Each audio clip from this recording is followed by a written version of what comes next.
你不要以為你離開了中國，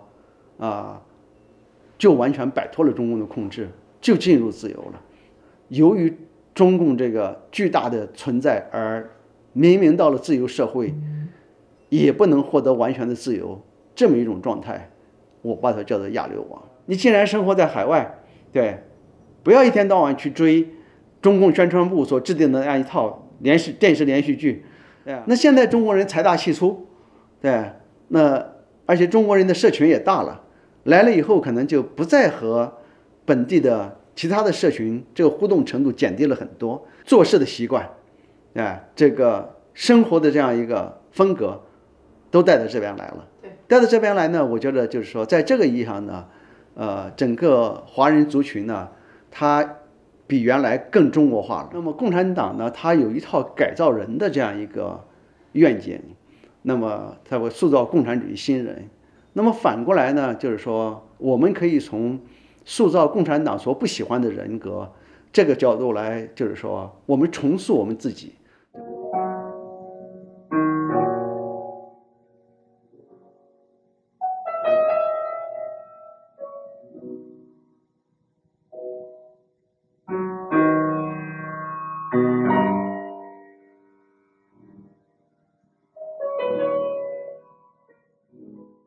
我絕對不会說我國，也不會說解放以來，那還有更多更微妙的詞彙，我都會，這個都是我自己有意識的去反省過了。這個反省不會挑戰任何人，也不會說馬上激怒共產黨，對不對？但是我覺得我自己在這裡邊獲得一種觀念上的一種解放，我覺得我自己比原來讓我更喜歡我自己，知道是吧？我也老說，我们先从自己身上排毒，就是 detox， 就是很具体的，就是能不能从自己的語言，從自己的思維去除他的表述、他的思考方式、他的價值觀，對，就是很堅定的去除。所以其實是要重造一種生活方式的，因為其實我知道您這套書就是這個，對，裡邊有講到這個東西，對，就是走向共產黨之後的中國。對，您其實花了您還專門在那個季風有一個演講，那時候我也在，您就談到，甚至連中華民族這樣的詞，其實都應該重新去考慮，是不是應該可以重新去定義？所以您提出來海華民族。對，然後您也提到了要有這種所謂亞流亡的這種狀態。亞流亡是什麼？因為流亡也是一個被政治化的詞彙，而且感覺是一種淒淒慘慘戚戚的。我做節目也專門跟一些媒體人都聊過，就是為什麼很多記者都很有意的在規避這個詞，說流亡就是流亡作家、流亡記者都不願意。您能不能再重複描述一下，就是您想象的這個，一個是亞流亡，你想強調一種什麼樣的自由生活狀態？然後如果再這樣新的去定義海外華人，就是 Chinese diaspora， 我用英文說，這是海外華人。您預想的一種自由觀、世界觀應該是什麼樣子的？其實我不會是覺得應該有一個一致的世界觀這個觀念大家都去接受啊。那這是我是想，就是說，如果我們不喜歡共產黨這套制度，那麼共產黨這套制度呢，它有一個非常大的特點，就是說，它不僅是一種權力安排，它也不僅是一種這個政治制度和經濟制度，它實際上是一個作為一個極權主義制度呢，它是滲透到人的生活各個方面。那麼共產黨呢，它有一套改造人的這樣一個願景，那麼它會塑造共產主義新人。那麼反過來呢，就是說，我們可以從塑造共產党所不喜歡的人格這個角度來，就是說，我們重塑我們自己，就我們從共產黨手裡奪回我們自己啊！我作為一個人，應該成為一個什麼樣的人？那麼我不願意做共產黨讓我做的那種人，我也不願意按照共產黨所灌輸的這個價值觀念也好，行為方式也好，所有的這樣一些明的和暗的這樣一些規範啊，我都去有意識的去反省它。其實，在國內過去那麼艱難的條件下，國內的朋友也在做，像徐志勇律師、丁家喜律師他們倡導的新公民運動。那我們不用像共產主義說新人那我們要做新公民，但每一個人自己可以成為自己的一個新人，這個我想，特別是在海外呢，有這個條件。當然海外華人也不是完全自由的，因為有背後巨大的這麼一個中共政權這麼一個陰影。我當初講亞流亡呢，其實有些朋友就是表示不解，就是說，流亡就是流亡嘛，為什麼要講亞流亡？那麼流亡是因為基本上來講是因為政治原因，你不能回到你願意去的你的祖国。然後你被迫在其他的国家生活，這個叫流亡，因為政治原因，不是因為經濟原因，也不是因為職業選擇等等的原因。那大多數的中國人不是因為我反共，也不是因為我在中國政治上受到了迫害，來到西方。很多留學生那肯定不是因為這樣的，那很多的這些。做技術做企業的都不是這樣子的，那還更不要講，就是說一代两代的這種華僑了。但是我想呢，就是說他們同樣也處在一個由於中共這個巨大的存在而明明到了自由社會，也不能獲得完全的自由這麼一種狀態，我把它叫做亞流亡。那麼講亞流亡的這樣一個含義呢，第一就是揭示。你不要以為你離開了中國，就完全擺脫了中共的控制，就進入自由了，只要你的母國、你的祖國，中共這個政權還在那裡，實際上你的自由是非常不完全，是一個非常殘缺的狀態的。那麼特別是在你涉及到和中國相關的東西的時候，我講的例子就是說，我們在美國，可以自由的討論美国政治。你可以自由的罵民主黨，也可以自由的骂共和党，這個儘管今天美國的政治已經開始出現一些這個讓人看着很不愉快的東西，但是你還沒到你在家裡罵總統絕對不會有問題的吧？那萬一在公共場合罵也不會馬上有問題的。但是你在這裡照樣不能自由的討論中國的東西，你有很大的陰影。包括你在一個飯桌上，包括我聽很多留學生說，在課堂裡轉身就會有同學舉報他。在一個飯桌上，你聊了幾句，有的人就說我要回國，你別跟我說這個。對，這是第一，就是說要彰顯這個中共這個體制、這個政權和國人的利益，它這個衝突、這個對立到了什麼程度並不是你在法律上成為一個美國公民或者日本公民就可以解決這個問題的。這是彰顯第一條。第二條就是說，其實我們海外華人，來到海外的這些華人，不管你在政治的觀念上有什麼樣的不同，有什麼樣的區分，也不管是有的人像我們這樣是旗幟鮮明的表達我們政治觀念的，有些人是不表達的，但實際上呢，大家都有一個共同的命運，我們大家是一個大的一個族群，要彰顯這一點。因為華人呢，他容易內部各種各樣的有时候實際上是雞毛蒜皮的問題有的時候當然是一些鷹頭威利他是一個找不到歸屬感的這麼一個族群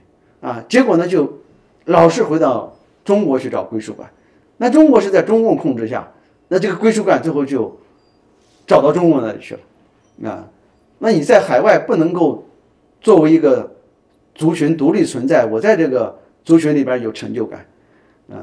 那其實如果還要有講第三項的話，那在西方的一個多元社會當中每一個族群他都要爭取這個族群獨特的利益，當然也要和其他族群一起和諧的生活，遵守共同的規則。那麼在美国比如說這樣一個多元社會你不僅是如果你是一個美國公民，你不仅是作為一個美国公民存在，你還是作為美國的一個華裔公民存在，因為人家有对这個其他裔、愛爾蘭裔、烏克蘭裔那多了他們都會爭取自己的獨立這個特殊利益存在。這個東西和你這個族群和那些族群和諧共處，越平等才能越和諧共處，這都是不矛盾的。其實我想呢，我提出海華族群這個說法呢，就是我覺得它兼顧各種各樣的要求啊，它既能夠使我們生活在另外一個國家，作為一個小的特殊族群呢，有我們在這個主流社會裡爭取我們這個族群利益的這樣一個力量，那又有我們組成我們自己這樣一個獨立的社群，在自由社会它當然就是一個自由的社群啊，都有这個歸屬感，你不必要再到中共那裡去找歸屬感啊，一個餐館老闆一定要到對中共的這個國慶節上去那個觀禮台旁邊去站一站，才覺得我是一個了不起的人物了。那如果我們這能夠有一個海華族群的這樣一個存在的話，這些媒體都可以報道他們都可以成為這個海華族群的英雄人物啊，有成就的人物，典範人物，讓後面的一代一代人來學習他們創業的精神，來學習他們這種勇敢的擁抱自由的這樣一個動作，來學習他們各種各樣的經營餐館、當科學家當歌唱家，這樣整個一個職業道路是如何走出來的，這樣一些經驗等等都可以學習任何一個民族都是有自己的民族英雄的那中國的民族英雄现在過去是被專制帝王來樹立現在是被中共塑造的那些人物來樹立。那麼海華族群不應該拿那些人做我們的民族英雄。那當然第三個就是中國它的未來的制度變遷那一旦到了有巨變的可能這一天，那很可能是一個軟件欠缺的這麼一個狀態因為共產黨長期壟斷權力，然後壓制討論使得大家在共產黨體制下都變成適合共產黨做共產黨社會基礎的那樣一個人。對，那當共產黨它作為一個硬件，作為一個政權由於大家的不滿由於各種各樣的力量，它可能垮台了，但是這個社會基礎呢，不是一天兩天能夠好好的改造的那我想這個海華族群那時候如果擁抱中華的話，那這就像一個機器一下接入了新的軟件，各種各樣的制度建設、文化建設就可以比較快的到位。那這個整個中華民族未來的發展，它的前景就會更健康、更順利。所以基本上我提海華族群呢，就是有這樣一些想法。那這個裡邊的核心呢，實際上就是說，在有自由條件的這樣一個情況下，我們先把自己塑造成一個這樣一個作為華裔，作為血緣上对血統上我們是華裔，但是呢我們是具有整個世界的這個自由公民的這樣一個質量的這樣一些人我覺得當然在中國內地大陸共產黨統治下，也可以從比較我們前面其實都討論了從比較基礎的東西方面去做從非政治的這樣一個層面來滲入來做。那海外的話有完全自由的環境，更應該是全面的做，所以應該有我是想說，你既然生活在海外，对，不要一天到晚去追中共宣傳部所制定的那樣一套電視連續劇不要一個就是一講這個各種各樣的榮譽，社會榮譽全都是在中國中國作協對那樣一些東西來給你的這個榮譽就我們作為一個自由的獨立的海華族群，我們完全可以有這樣的文化生活，有這樣的推崇我們自己這個族群裡面的值得大家作為典範的人物的這樣一個氛圍那我們有我們的語言，這個語言實際上我們是生活在一個多語環境當中，至少是雙語環境任何一個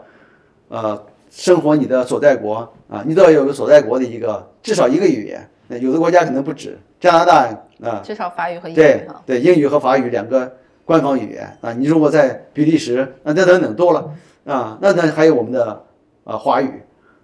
那你這樣一個多語的這樣一個環境下發展我們的文化，那我想這個價值觀念也是的我要想就是說，那比如說在美國的這樣一個華人族群，不管政治上觀念如何，在政治上的這樣一個實際上更新相對比較欠缺。但是因為你生活在這個社會，大家比如說，我想環保意識都比在中國大陸的一般民眾要強多了，那個性別平等的意識要比在中国大陸一般都要強多了，這個反这個種族歧視的意識也比在中國大陸一般的人都要強多了。那這些東西，也許在美國今天也許會出現一些社會的逆流使得這些東西的進展受到一些阻礙。但是我相信這些東西，就是說，比如說環境意識，這是人和自然和諧共處最基本的一個東西。那麼反種族歧視，這是人類不同的族群之間和諧共處必要的一個條件。那性別意識這反性別歧視，那更重要了那我老講就是說，人類能得不得了，這個上課上天，下課入地現在都到處類人的機器人來了。但是有2個問題根本就没有解決好，是最基本的問題。一個就是個人和群體的這樣一個關係問題，這個實際上就是政治問題。一個就是性別之間，我作為一個比較傳統的直男我就會說是男人和女人之間的關係問題，你沒有解決好這個壓迫歧視。那麼如果還有邊緣小性別的話，那當然還有就更複雜的問題。如果我們有一個這個自由的這樣一個海華群體，我們在這些方面都已經比在中國大陸生活被共產黨控制、洗腦、壓制，在這幾個主要方面，都已經開始顯示出進步來了都會有更好的苗頭了。那這個將來就是說明這個群體會是整個全球華人這個大族群的裡邊最有希望的一部分。我覺得這個一定也會給中國大陸本土的變化帶來希望，這是我講這個東西的初衷。您會覺得現在聊這些有點過於超前了嗎？會很多人說先看看制度變化再說吧，所以很多人還是會追着您來聊什麼時候這個政局會變，習近平還能執政幾年，這就又返回來了。這是一個很好的問題。其實剛才講到後邊的話呢，就感覺到說是一個很美好又遙遠的很這個遠景的東西。對。但是一旦講到每一個問題，你比如說在這邊的這個華人家庭裡邊，代際之間的衝突，據我觀察是一個非常普遍的現象這是為什麼呢？那上一代在中國本土生活，接受了中共所灌輸的這一套觀念、價值、思維方式，那麼下一代在自由社會成長、受教育，那麼接受的是多元的。我不知道他具體的可能是，也許左一點，也许右一點，也許共和黨，也許民主党，但是他們都是這種多元的、寬容的這個平等的這一套東西。那麼這兩套東西往往在家庭中就發生衝突。這個其實呢，這可能是每一個華人家庭在這裡最切實，可能也是最重大的問題之一。它一點都不遠景，它就是今天在每一個華人家庭裡每日每時在發生的這麼一個問題。那你是讓你的孩子你用中國的那種家長制的方式，然後去給他灌輸你在中國那套東西還是說你去學習你孩子所在這個社會學習的那套東西還是說你就給他衝突，就這麼永遠保持下去，最後搞得小孩子上了大學以后也不理你了。那我想恐怕還是就是說通過海華族群的建設，就是使得家長能夠越來越多的接受多元自由這樣一個社會裡面的觀念其實我老講青年人都是走在前面那麼你的孩子在這裡教育你來如何接受這個社會的多元的這樣一些觀念，那你呢也完全可以在教育你在中國大陸的父母，這一步一步可能都不用那麼，你的孩子假如說在這個觀念體系上他已經上到高中了最後你被教育成初中程度那你能把你的父母在中国教育成小学程度，這就很好了。如果中國的這些凡是有海外聯繫的這些家庭，在中國的那些家庭成員都在接受自由民主、多元法治、獨立思考這個能力上達到小學程度，那絕對中國本土的轉變是非常有希望的。哎，這提供了一個新的很有想象力的願景。其實就是反復說了這麼多，就是我們都很不滿於現在所有的話語、所有的公共生活建構、所有的媒體討論，都是圍着共產黨這個體制轉的。所以其實您是提供了一個，就我們擺脫它，我們能建構一個什麼新的東西？其實完全可以提供一個不否認種族、不否認自己的原生的這個血液，它就是 Chinese。所以我會說 I'm Chinese by blood， 對吧？但是我們也會很清楚的，您看您这幾天的討論下來，您說我是山東人，我的山東人給我帶來了什麼什麼，我的父親給我带来什麼，是我的鄉親給我帶來了什麼，我的北大給我帶來了什麼，我人民日報給我帶来什麼。其實您在每一個點上，您都是很具體的說，我的過往，所以沒有讓我們這些海華民族的這些海華族群的這些人說忘記過去、忘本什麼，也不否認自己。因為我甚至見到很多朋友就是說不讓自己的孩子說一句中文，我說你這太愚蠢了，我說中文是個多麼美好的語言，我超愛中文，它只不過是在這個階段被這個政黨給綁架了、被腐蝕了。所以其實您是提供了一個很好的範本，就是說一點也沒有忘記自己從哪裡來，但是非常清楚的知道自己要什麼，然後非常清楚的知道自己的生活應該被自己來設計，然後而且你也强調了在海外，其實我們這個不管是作為新移民也好，2代移民、3代移民的這個新的種族，這個種族需要凝聚力的，需要有屬於這個種族自己的榜樣、英雄，共同情感，社交，但這一套東西不應該被一個專制政黨所左右。在這個專制制度下呢，它一個非常大的問題就是因為人不能自由的思考，不能獨立的思考，那麼人們之間呢也缺少討論這樣一個氛圍，結果呢實際上使每個人個體的成長呢也缺少反省，那麼現在經常可以看到，就是中國人来到這個海外生活也好，旅行也好，有種種這樣讓人不愉快的這樣一些習慣。這是體現在日常生活中的一舉手一投足這樣一些東西。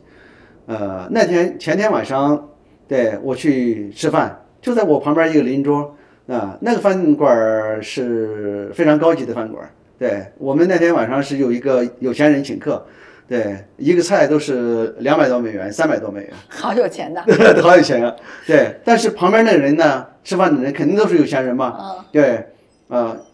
那女士。對，中年女士穿的當然一看都是很時髦，但是就脫了光腳丫子，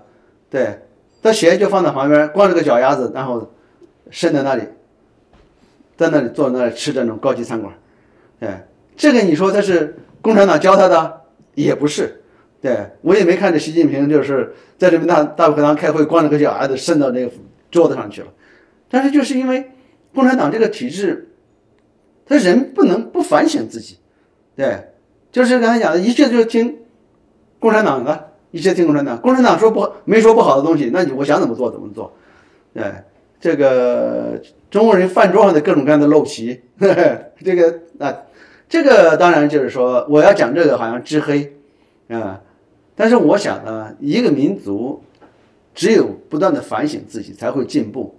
那一個個體，一個民族的反省是抽象的。只有一個一個的個體在反省自己，讓這個個體進步，整個民族才會進步。那你都到了這個環境裡來了，對，其實這種反省應該是人的本能的東西因為你嘗一個東西，你既然你吃東西沒吃過的話，你為什麼要嘗一嘗？嘗一嘗就是一個反省。你先試一下，然後你反省了，你覺得你能不能接受它？這本身就是一個反省，那你到了這一個社會。你不覺得你不文明？你不覺得人家更文明一點嗎？對，我覺得其實最近這些年中國人來到海外越來越多，那麼中國人有財富的，事業有成的，那來到海外越來越多，但是呢，也帶來了一個不好的現象，就是當1970年代末，在毛死之後，中國國門初開，開始有留學生來到世界其他國家，特別是西方工業化国家的時候，那麼是带着一種來学習的心態。那這個學習不僅是學習專業知識，我們也感覺到就是說啊，西方人接人待物，西方人這種討論問題，那麼西方人這種言談舉止，啊，我覺得比我在鄉下生活的那個上海要更讓人愉快一些。啊，那我們都是主動去学習這些東西的。那現在中國人財大氣粗，對，那而且中國人的社群也大了，來了以後可能就不再和本地的其他的社群這個互動程度減低了很多，然後就把在中国過去一些年整個中國模式下形成的這樣一個做事的習慣，這個生活的這樣一個風格都带到这边来了。对，带到这边来呢，我觉得就是说，在这个意义上呢，整个华人族群呢，它比原来更中国化了，啊，那这个更中國化呢，是把實際上剛才講到的一些，大家互動這種讓人不愉快的因素，這個東西增多了，那麼大家誰也不敢出來講這個東西，而且只能默默的接受，而且以很霸道的方式，是。就是那種霸道，好像就您說的財大氣粗那種，而且就是說我為什麼要向你西方學？我為什麼要讓洋人欺負我？我們被洋人欺負了好幾百年了，我們不僅僅是 Chinatown 的人了，我們還有法拉盛。然後你就會發現這個，中國的各種網紅的食物也來了，然後各種交易方式也來了，當然便捷也來了，因為中國這幾十年發展。那個您也研究了這個全球化，中國在海外的滲透也非常大，而且滲透也非常大。就是變得更霸道了。還有一個，我實話說，這個說出來又會得罪很多人的一個我的觀察。如果原來80年代就是國門打開出來的，還是自己靠自己的能力出來的留學生，你也說了，您帶着250美金到的美國。我們現在在美國看到的年輕一代，基本都是富二代、官二代、富二代。其實他們的父母都是中國社會的受益者，就中國發展模式的受益者。因為你不受益，你沒有錢把孩子送來美國讀書，很多小孩是從高中就來的。所以我有一種隱憂，就是我們以前會認為年輕人有希望，你也說到了，我們看了很多有希望的年輕人，很好的留學生。我也看到了一種，就像戰狼外交一樣。帶着錢，穿着名牌，頂着一張整容臉，楊蘭蘭這種，然後穿着，然後來買最好的房子，買掉你美國最好的地段。所以我想呢，就是說，整個共產黨所建立的這個體制，那麼經過這麼一個正反合，從認識論上來講，那它就必然是一個結束了；從哲學上來講，它必然是一個結束了。至於它是不是結束，那就看中國人到底要什麼了啊？那你說我就是要中國模式，對，我作為一個勞動者，對，作為一個農民工，我一天工作10個小時，我午飯都吃得很簡單，然後住在小破棚子裡啊，我能掙，比如說1000塊錢啊，或者是5000塊錢，這比我在毛時代連5塊錢都掙不到，我就很滿意了。那至於你所創造的這個財富，對，成億成幾十億，被那些共產黨的既得利益集團拿走，你都不在乎，那我只要有這點就可以了。那當然，這個模式可能還結束不了，然後就成了一個毛凳這樣不斷的翻來覆去毛凳席毛二席，然後凳二，什麼東西不知道，然後毛三X， 然後凳三 Y， 那就這麼折騰嗎？那這就是中國人宿命了。那時候我也死了，我也看不到，我也不必為此悲哀。那如果你不想這個東西那實際上從理論上，這個模式，這個共產黨這個體制已經可以結束了。我覺得像江油人的這種反抗還有包括更早的白紙革命，還有像彭立發等這樣的孤膽英雄衝塔的人的出現，其實中國已經遍地乾柴。對，這幾十年來我們都講遍地乾柴，叫做星星之火難以燎原啊，这个是和中共的这样一个高壓维稳體制聯繫在一起，也和他的洗腦的這樣一套整套的手段聯繫在一起啊。但是洗腦就是騙人嘛，騙是不能持久的，那高壓是需要成本的啊。我想，我還是覺得中國的變革啊，中國像一個更健康、讓人更愉快的這樣一個社會，普通人更有權利這麼一個社會轉變，這個前景，我覺得今天至少比前些年，包括比我在1986年、87年參加政治改革的時候，都更明朗。我個人也更保持審慎的樂觀了。謝謝您給了我們一個樂觀的結尾，謝謝您，謝謝，天這麼辛苦，謝謝大神姐，謝謝各位觀眾這麼耐心的看這樣一個冗長的訪談。好，我們接下來再會為其他的話題還會經常跟您聊的。好。